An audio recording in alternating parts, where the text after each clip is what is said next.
This is the story of the Wolf Girl of Devil's River.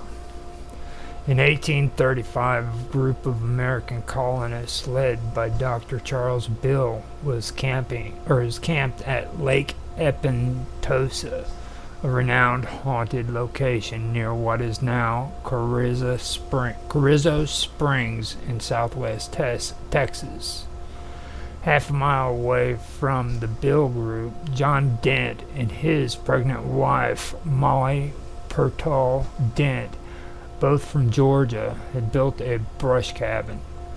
Dent had come to trap beaver in the Devil's River area north of the present-day Del Rio, but was also on the run from the law for the murder of a fellow trapper in Georgia. The Dents were to prove fortunate in their choice of a site distant from the lake. A band of Comanches raided the main Bill camp and massacred most of the inhabitants, afterwards throwing the bodies of the victims in their carts into the lake. Even at this time, Epentosa Lake had acquired a reputation for ghostly goings-on. This included adding to the story of ill luck and sorrow centered on what, to this day, Mexicans considered a haunted location. The name Epentosa means frightful. As Molly was approaching the end of her pregnancy, the couple were reluctant to travel despite the danger of hostile Indians. One night, in May 1835, there was a severe thunderstorm and Molly went into labor. She appeared to be having problems with the birth, so Dent decided to ride westward for help. He arrived at a Mexican goat ranch on the Pecos Canyon and told them desperately about his wife's condition, begging for someone to ride back with him. But as the Mexicans prepared their horses to leave, there was a furious crash of thunder, and a bolt of lightning struck Dent from his horse, killing him instantly.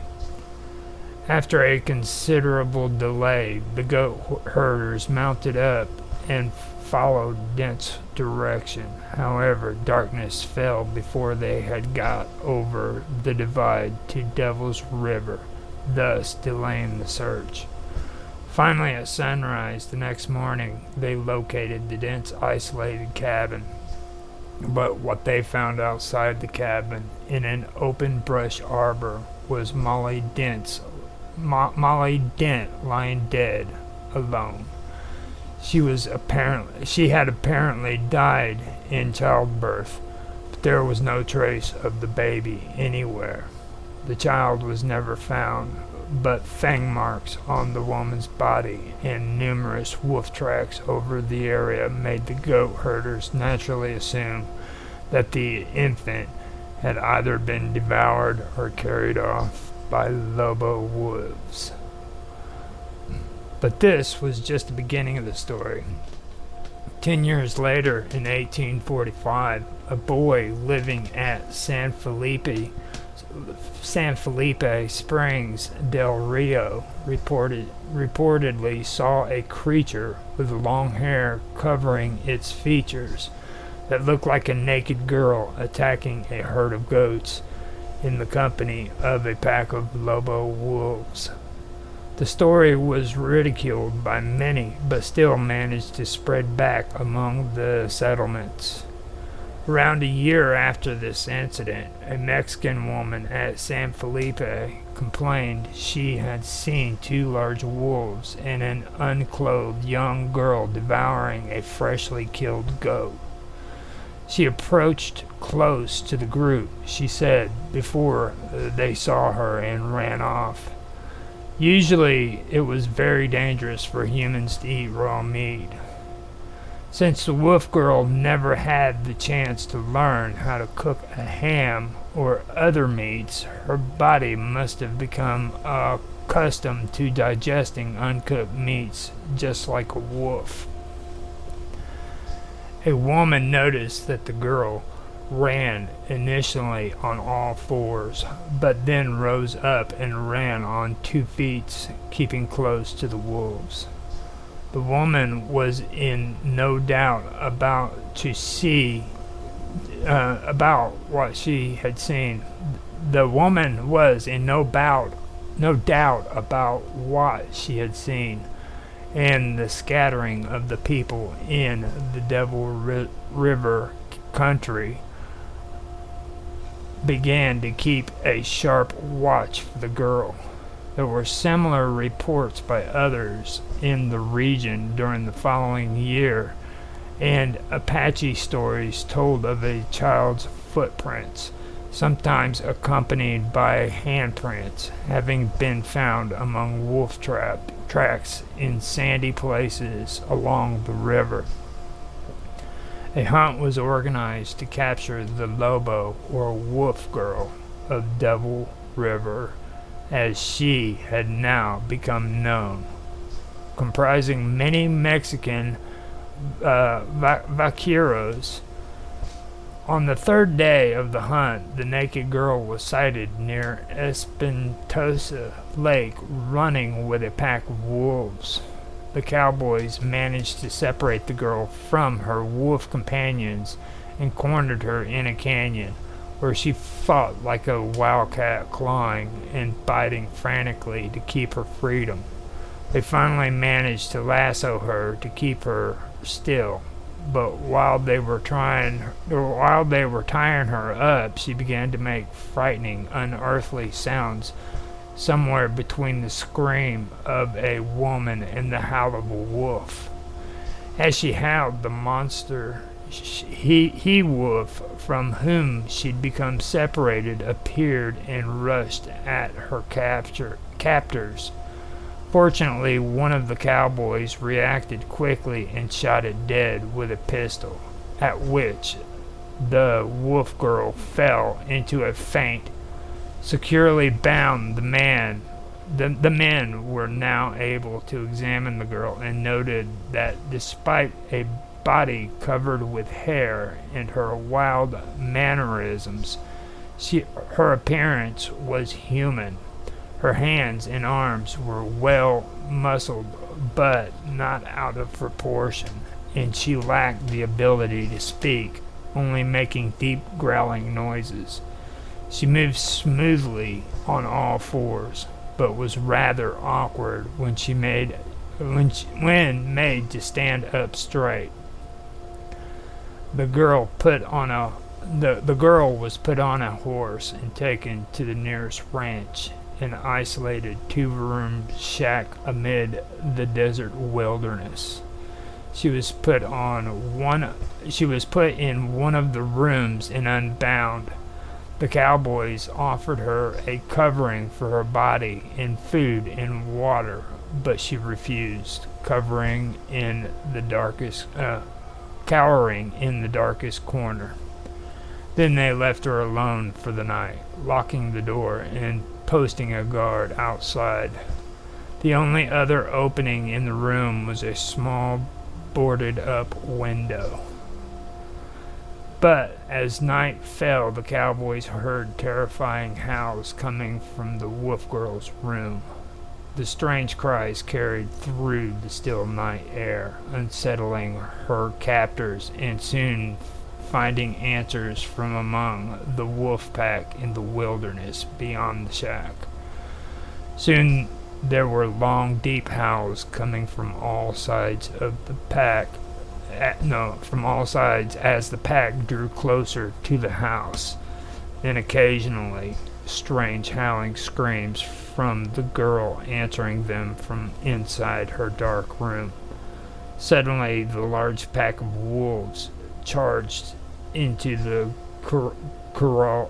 corrals, attacking the goats, cows, and horses, and bringing the cows outside, shooting and yelling to drive them away. In all the confusion, the wolf girl managed to tear 2 planks from the window and escape into the night. The howling soon abated and the wolves crept back into the wilderness. The next day, not a trace of the girl could be found, though there were a few unverified reports in the following years of a young hair-covered girl being seen with a wolf pack in the area. No one ever came in close contact with her. Meanwhile, gold had been discovered in California, and westward travel had increased significantly.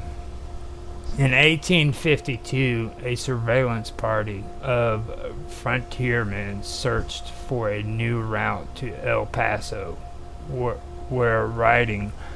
No.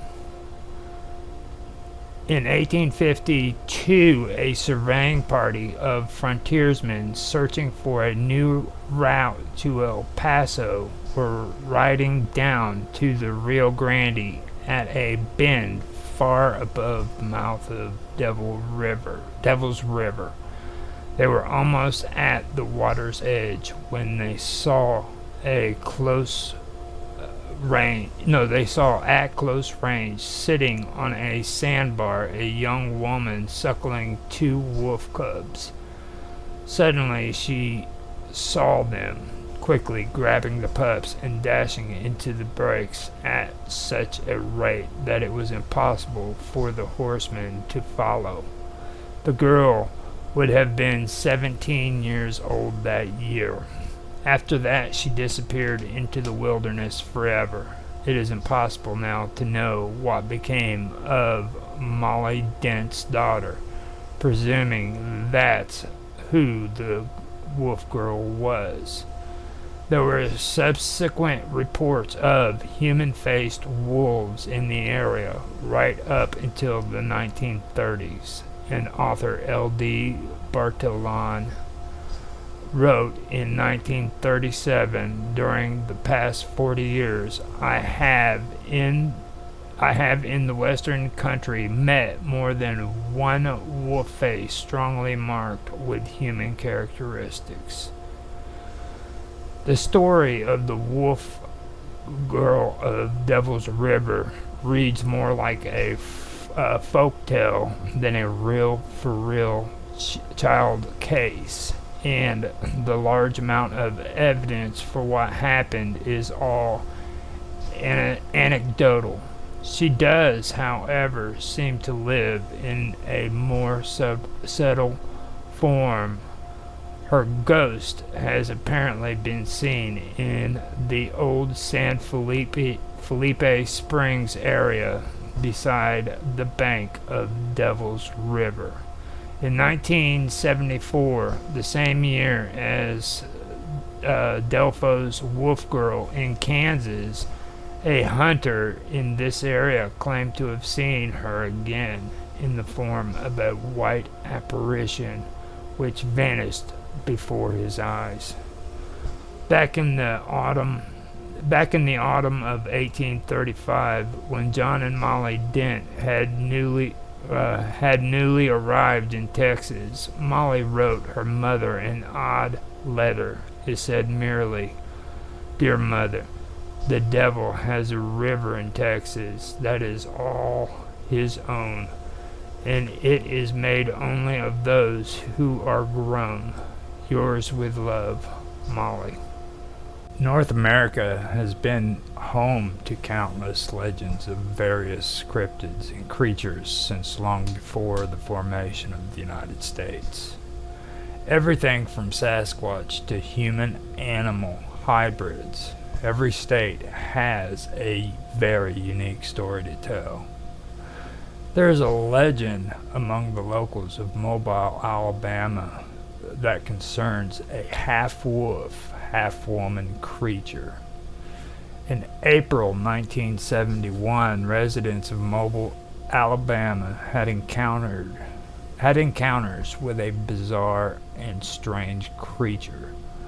The half-woman, half-wolf creature sightings made the locals terrified, so much that they started calling the Mobile Register to report them.